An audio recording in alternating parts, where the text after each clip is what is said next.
Hello my dear lovely family members and friends, మీరందరూ ఎలా ఉన్నారు? నేను చాలా బాగున్నాను. Welcome back to my channel ఎంఎంబై తెలుగు ఛానల్. ఈరోజు మనం చెప్పుకునే స్టోరీ పేరు ఆనందానికి హద్దు. కథలోకి వెళ్ళిపోదాము. మేడం, సార్ పిలుస్తున్నారు.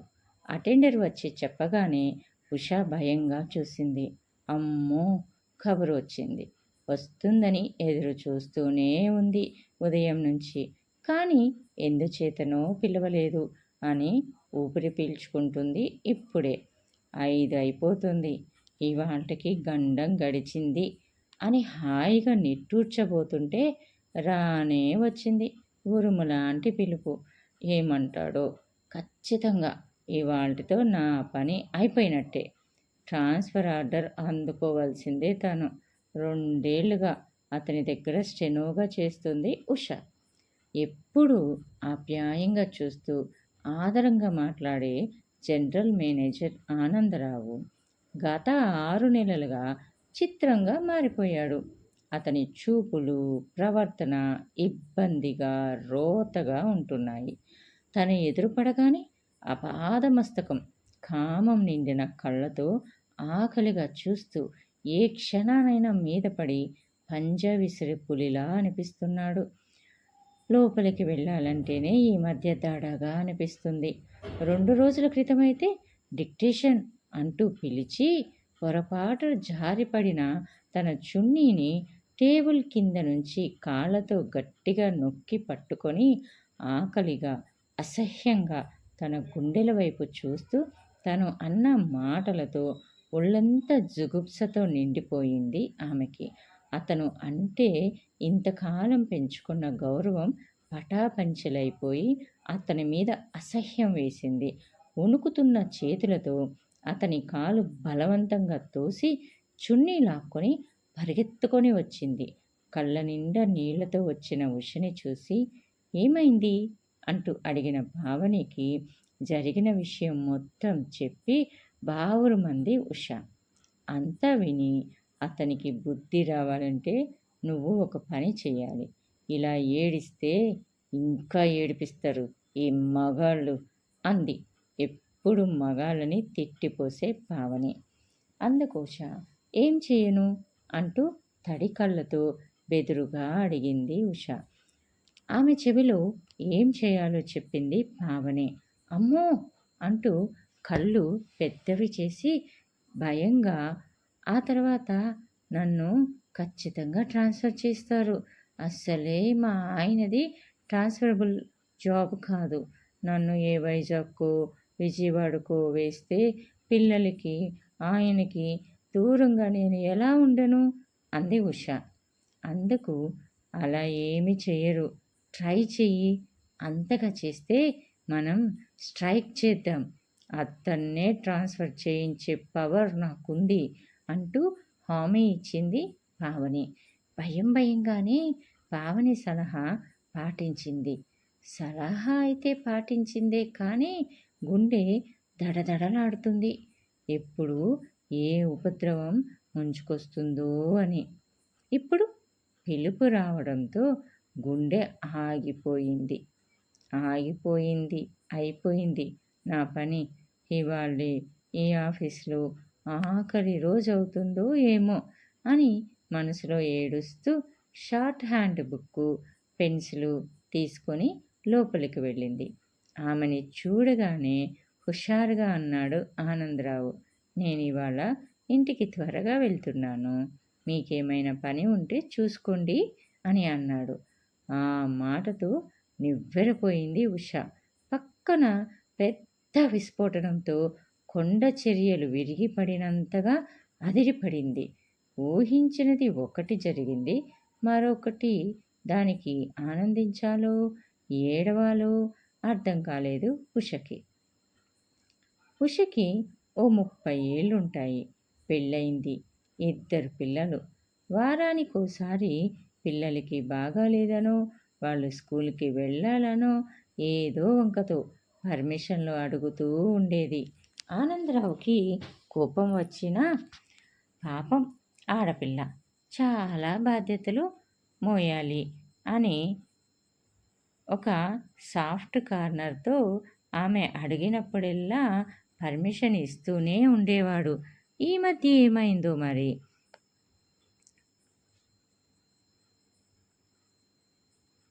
ఈ మధ్య ఎటో కసురుకోవటం, నీకు ఉద్యోగం ఎందుకు, మానేసి ఇంట్లో కూర్చో అని తిట్టడం చేస్తున్నాడు.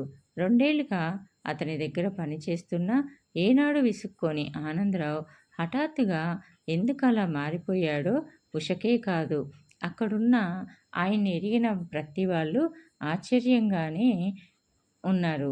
పెద్దవాడు అవుతున్నారుగా, బీపీ వచ్చిందేమో అనుకున్నారు. లేక కుటుంబంలో ఏమన్నా సమస్యలు వచ్చి పడ్డాయేమో, ఆ బాధలో ఇలా ప్రవర్తిస్తున్నాడేమో అని అనుకున్నారు. నిజానికి ఆనందరావుకి ఏ సమస్యలు లేవు.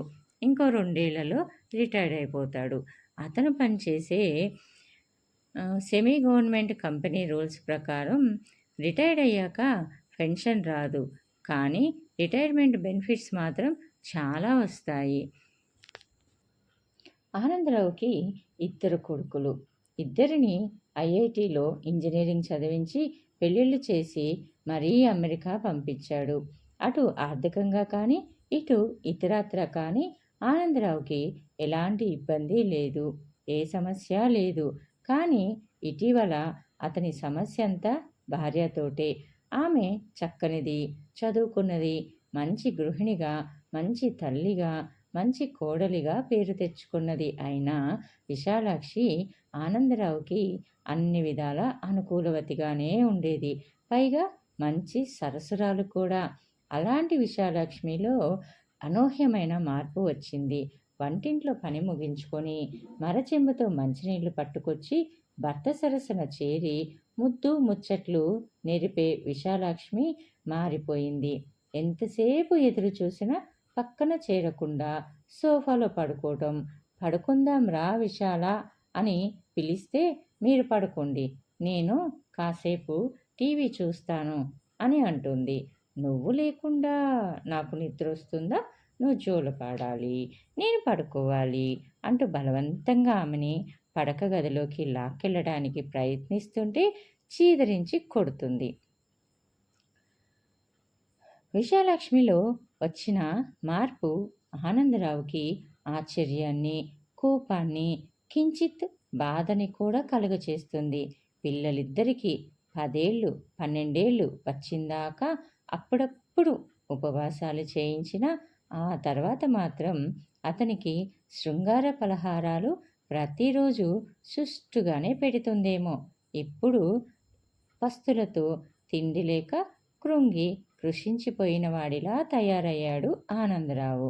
అంతేకాక వయసు మీద పడుతున్న ఏమాత్రం ఆ ఛాయలు కనిపించకుండా చిన్నపిల్లల సన్నగా తెల్లగా ఉండే విశాలాక్ష్మి హఠాత్తుగా లావైపోయింది. పల్చగా ఉన్న పొట్ట ఉబ్బిపోయి ముందుకు వచ్చింది. నడుం బాగా సాగిపోయింది. జాకెట్లన్నీ బిగుతు అయిపోయి పిట్టపిట్టలాడుతుంది. పొట్ట పెరిగిపోయిందని చిరాగ్గా అనిపించిన బిగుతు జాకెట్లో నుంచి వద్దన్న కొద్దీ బయటపడుతున్న ఆ అందం మాత్రం అతని కళ్ళు చెదిరేలా చేస్తుంది. కానీ ఏం లాభం?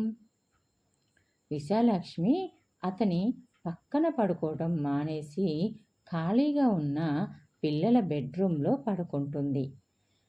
అక్కడికి ఓ రోజు ఓసారెళ్ళి, రా విశాల, నువ్వు పక్కన లేకపోతే నాకు నిద్ర పట్టదు అంటూ బతిమాలినా, మీరెళ్ళి పడుకోండి, నాకు నిద్ర వస్తుంది, డిస్టర్బ్ చేయకండి అని కసురుకుంటుంది. బిక్క ముఖం వేసుకొని వచ్చేస్తున్నాడు. అలా ఇక ఓ రోజు ఆగలేక ఓ పక్కకి ఒత్తికిల్లి పడుకున్న భార్య దగ్గరకు వెళ్ళి రెచ్చగొడుతున్న ఆమె అందాలు చూస్తూ దగ్గరగా వెళ్ళి మంచం మీద ఆమె పక్కనే కూర్చొని చెయ్యి నెమ్మదిగా ఆమె నడుం మీదకి పోనిచ్చి లాలనగా అడిగాడు. ఏమైంది విశాల? నేనేం చేశాను? ఎందుకు నా మీద హఠాత్తుగా ఏవగింపు కలిగింది? నేనేం చేశాను అని అడిగాడు. అందుకు విశాలాక్ష్మి, మీరు ఏమీ చేయలేదు, ఏమీ చెయ్యొద్దు, నాకు ఇష్టం లేదు విరక్తిగా అంది. అందుకు ఆనందరావు అదే ఎందుకు ఇష్టం లేదు అని అడిగాడు. అందుకామె ఎందుకేమిటండి చెప్పాగా నాకు ఇష్టం లేదని, పెద్దదాన్ని అయిపోయాను, అన్నీ అయిపోయాయి, మెనోపాజ్ కూడా వచ్చేసింది, ఇంకా ఏంటి దరిద్రంగా అని అంది. అందుకు ఆనందరావు నేను ముసలివాడిని కాలేదుగా, నాకు కావాలి, నువ్వు దగ్గరకు రానివ్వకపోతే నేను మరో అమ్మాయిని ప్రేమిస్తాను అని అన్నాడు. అందుకు ఆమె అతని వైపు అసహ్యంగా చూస్తూ అంది, సిగ్గులేదు ఆ మాట అనడానికి, వెళ్ళండి, ఇంకా ఏం మాట్లాడకండి, నాకు ఒళ్ళు మండిపోతుంది అని అంది. చేసేదేం లేక ఉసూరుమంటూ వెళ్ళి గదిలో పడుకున్నాడే కానీ నిద్ర పట్టలేదు. విశాలాక్ష్మికి ఏమైంది, ఎందుకు ఇలా ప్రవర్తిస్తుంది అని ఓ 4 రోజుల తర్వాత ఓ రోజు ఆఫీస్ నుంచి నేరుగా ఇందిరా పార్కుకు వెళ్ళి కూర్చున్నాడు. ఇంటికి వెళ్ళడం ఇష్టం లేక. ఆ పార్కు నిండా అందరూ యువజంటలే, ప్రేమికులే. అందరూ చెట్టు చాటున కూర్చొని ఎండ వాన లేకపోయినా గొడుగులు అడ్డం పెట్టుకొని శృంగార సామ్రాజ్యంలో మునిగిపోవడం చూసిన ఆనందరావు రక్తం మరుగుతున్నట్టు అయి ఒంట్లో నుంచి సెగలు పొగలు రాసాగాయి. తనలో ఇంకా ఇంతగా కామ ప్రకంపనలు కలుగుతుంటే విశాలక్ష్మికి ఎందుకు కోరికలు చచ్చిపోతాయి? అంటే ఆడవాళ్ళకి 50 ఏళ్లకే చచ్చిపోతాయా? ఇంకా ఈ బతికింతేనా? శృంగారం లేని బ్రతుకు రసహీనం. ఇంక తను ఏ మఠానికో మరో ఆశ్రమానికో వెళ్ళిపోవాలా? వెళ్ళి భజన చేసుకోవాల్సిందేనా? అసలు తనకి అలా ఇష్టం లేదు. జీవితం మీద అనురక్తి చావకూడదంటే చచ్చిందాకా జీవితాన్ని అనుభవించాలి అనేది తన పాలసీ. కానీ విశాలక్ష్మి సహకరించకపోతే ఎలా? అందుకేనా మగవాళ్ళు 60 ఏళ్ళొచ్చినా గర్ల్ ఫ్రెండ్స్ని వెతుక్కుంటారు అని అతని ఆలోచనలో అతను ఉండగా, హలో ఆనందరావు, ఎలా ఉన్నావు అంటూ వీపు మీద గట్టిగా దెబ్బ, చెవులకి కఠోరంగా ఓ స్వరం వినిపించి ఉలిక్కిపడి కింద పడబోయి నిలదొక్కుని తలెత్తి చూశాడు. ఎదురుగా డిగ్రీలో తన క్లాస్మేట్ పార్థసారథి. ఆనందరావు కళ్ళు ఆనందంగా విచ్చుకున్నాయి.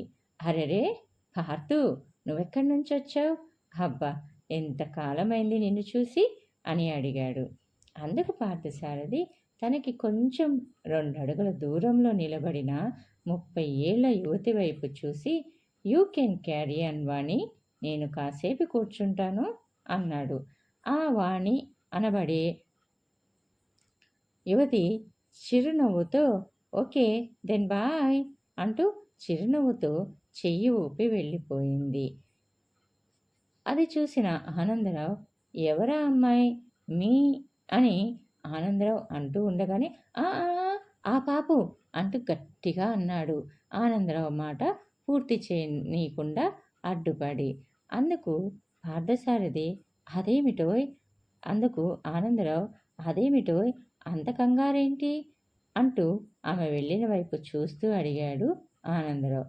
ఏం లేదు, నీ వాక్యం మీ అమ్మాయా నీ చెల్లెలా అని ఎక్కడ కంటిన్యూ అవుతుందో అని భయపడి అరిచా. ఆమె నా గర్ల్ ఫ్రెండ్ అని అన్నాడు. గర్ల్ ఫ్రెండా? ఒకంత అసూయగా మరికొంత ఆశ్చర్యంగా అడిగాడు. అందుకు పార్థసారథి ఎందుకు అంత ఆశ్చర్యం అని అడిగాడు. మీ ఆవిడ అని మళ్ళీ అరుస్తాడేమో అని ఆపేశాడు ఆనందరావు. పార్థసారథి అర్థం లేకుండా ఓ వికటాహాసం చేసి అన్నాడు. మా ఆవిడ ఉంది, నేను ఉన్నాను, నాకు గర్ల్ ఫ్రెండ్ కూడా ఉంది అనేసి అన్నాడు. అదే నోయ్, భార్య ఉండగా గర్ల్ ఫ్రెండ్ ఎందుకు అని అంటూ గర్ల్ ఫ్రెండ్ ఉండటంలో తప్పులేదు, పాపం కాదు అనే అభయంతో కూడిన మాట కోసం ఎదురు చూస్తూ అన్నాడు ఆనందరావు. అందుకు పార్థసారథి భలేవాడివోయ్, ఇంట్లో భోజనం చేశాం కదా అని హోటల్కి వెళ్ళామా ఏం? ఫిలాసఫల్గా అడిగాడు పార్థసారథి.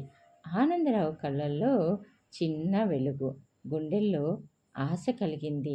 గర్ల్ ఫ్రెండ్స్ ఎక్కడ దొరుకుతారు అని అడగబోయి నవ్వుతాడేమో అని ఆగిపోయి, ఇంతకీ ఎలా ఉన్నావు, ఏం చేస్తున్నావు, ఎక్కడున్నావు అని అడిగాడు.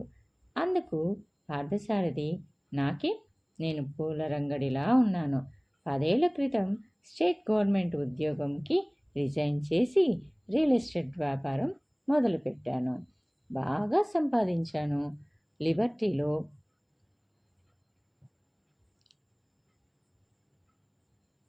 లిబర్టీలో 4 బెడ్రూమ్స్ అపార్ట్మెంట్ కొనుక్కొని 2 ఏళ్ల క్రితం అక్కడికి షిఫ్ట్ అయ్యాను.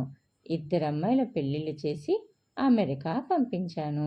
నేను, మా ఆవిడ. ఆవిడికి 4 బీరువాల నిండా చీరలు, 2 లాకర్ల నిండా నగలు, కాలక్షేపానికి ప్లాస్మా టీవీ, డివిడి ప్లేయరు, ఓ మహిళా క్లబ్లో మెంబర్షిప్పు, బ్యాంకులో బోలెడు డబ్బు. నాకు కాలక్షేపానికి నా ఫ్రెండ్స్, మందులు, పార్టీలు, ఎక్సెట్రా ఎక్సెట్రా అని అంటూ, మరి నీ సంగతేంటి అని అడిగాడు పార్థసారథి. అతను చెప్పింది విన్నాక తన గురించి చెప్పుకోవడానికి సిగ్గుగా అనిపించింది ఆనందరావుకి. పిల్లల్ని తాను అమెరికా పంపించిన, ఆఫీసులో మంచి హోదాలో ఉన్న, ఆర్థికంగా అతనంత కాకున్నా కంఫర్టబుల్గా ఉన్న, దాంపత్యంలో సుఖం లేదని, 56 ఏళ్లకే తను ముసలివాడైపోయాడని, శృంగార జీవితం అనేది కనుచూపు మేరలో కనబడటం లేదని చెప్పడానికి అవమానంగా అనిపించింది ఆనందరావుకి. అతను ఇంకా అమ్మాయిలతో తిరుగుతుంటే తనకి భార్యతో కూడా సుఖం లేదని చెప్పడానికి అవమానంగా అనిపించింది. చెప్పడానికి మనసొప్పలేదు.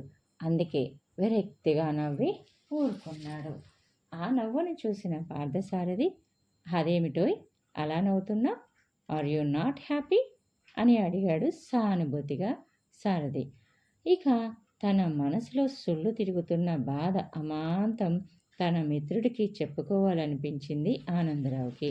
గబగబా తన మనసులో ఉన్నదంతా చెప్పేశాడు. అంతా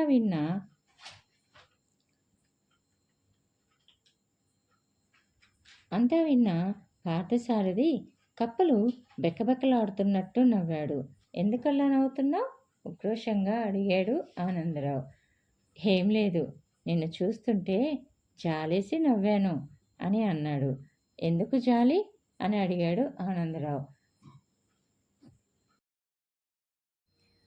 నీకు గర్ల్ ఫ్రెండ్స్ లేరు. ఇప్పుడే కాదు, కాలేజీ రోజుల్లో కూడా నీకు ఎవరూ అమ్మాయిల స్నేహితులు లేరు, అవునా అని అడిగాడు పార్థసారథి.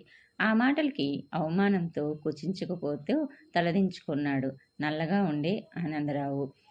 పార్థసారథి పొట్టిగా నల్లగా ఉన్న ఆనందరావు వైపు జాలిగా చూస్తూ అన్నాడు. కానీ నువ్వు మంచి రొమాంటిక్ ఫోలేవని నాకు తెలుసు. ఎందుకంటే నీ పుస్తకాల్లో అప్పటికే రకరకాల ఫోటోలు దాచుకునేవాడివి. అందుకు తగ్గట్టే నీకు దేవుడు చక్కటి భార్యనిచ్చి ఇంతకాలం నీ శృంగార జీవితానికి ఎలాంటి ఆటంకాలు లేకుండా చేశాడు. పాపం ఇప్పుడు నీ జీవితంలో అనుకోని మార్పు, అది నువ్వు తట్టుకోలేకపోతున్నావు, అవునా అని అడిగాడు పార్థసారథి ఆనందరావుని. అందుకు అవును అన్నట్టు చూశాడు ఆనందరావు మిత్రుడి వైపు. అందుకు పార్థసారథి మాట్లాడుతూ, ఆవిడ అలా ఉండడానికి ఏదో బలమైన కారణం ఉండి ఉంటుంది. అది ఏందో తెలుసుకొని ఆవిడ సమస్యని పరిష్కరిస్తే నీ సమస్య కూడా పరిష్కరించబడుతుంది అని చెప్పాడు. అందుకు ఆనందరావు, ఏమై ఉంటుందో నాకు ఎలా తెలుస్తుంది అని అడిగాడు. అందుకు పార్థసారథి మాట్లాడుతూ, తెలీదు, అందుకే డాక్టర్ దగ్గరికి తీసుకువెళ్ళు అని చెప్తున్నా అని చెప్పాడు సారథి. డాక్టర్ దగ్గరకా? ఎందుకు? ఏ డాక్టర్ దగ్గరికి అంటూ ఆశ్చర్యంగా అడిగాడు ఆనందరావు. ముందు ఓ లేడీ డాక్టర్కి చూపించు.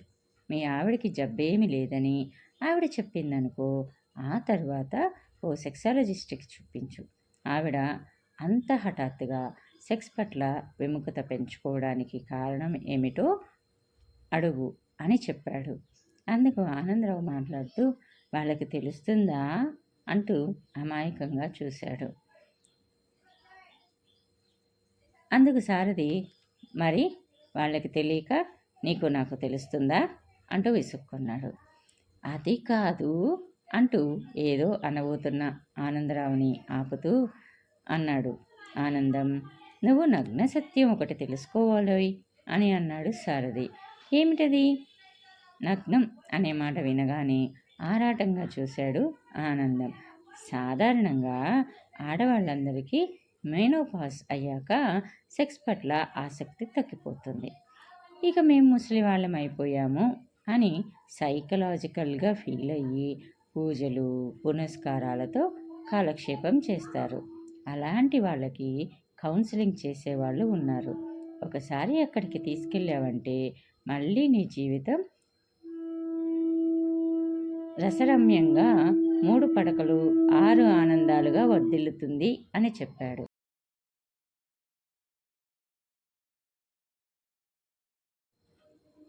నిజంగానా అంటూ మెరిసే కళ్ళతోటి అడిగాడు ఆనందం. నిజం, నీ మీద ఒట్టు అంటూ గబాల్న అతని చెయ్యి అందుకొని అరచేతిలో గిల్లి మరీ చెప్పాడు పార్థసారథి. అందుకు, నీకు తెలిసిన డాక్టర్ పేరు చెప్పు అడిగాడు మిత్రుడిని ఆనందరావు. అందుకు పార్థసారథి జేబులో నుంచి డైరీ తీసి 4 ఫోన్ నెంబర్ లిస్టులు పేర్లు చెప్పాడు. అవన్నీ నోట్ చేసుకొని గాల్లో తేలుతూ ఇంటికి వెళ్ళాడు ఆనందరావు. మన్నాడు ఆఫీస్కి వెళ్తూనే ఫోన్లు చేసి అపాయింట్మెంటు తీసుకున్నాడు. ఆ రోజే అతనికి అపాయింట్మెంటు దొరికింది. ఇది ఇప్పుడు ఉన్న ఆనందరావు ఆనందానికి కారణం. అందుకే అందరికీ ఆఫీస్లో పర్మిషన్ల జల్లులు, చిరునవ్వుల పలకరింతలు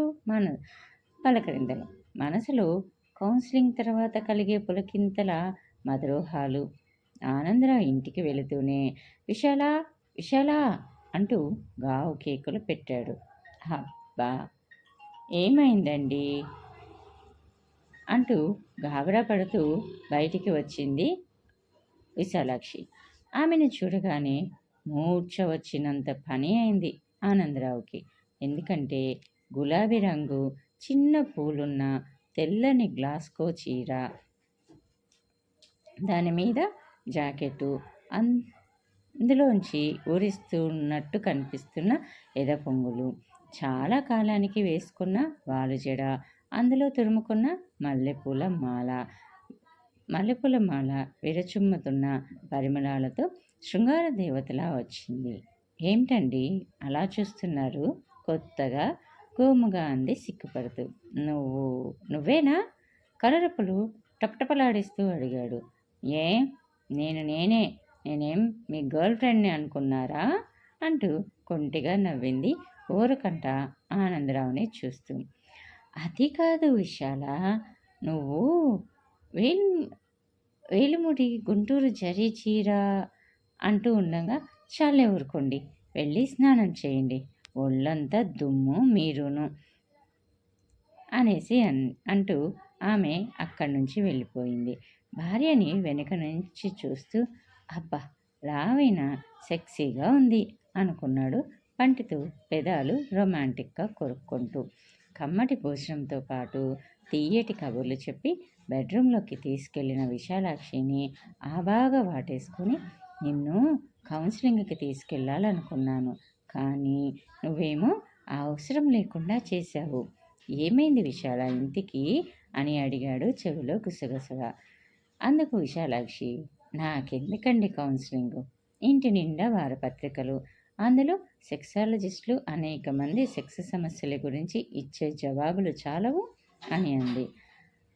అందుకు అర్థం కానట్టు, అంటే అని అడిగాడు ఆనందరావు.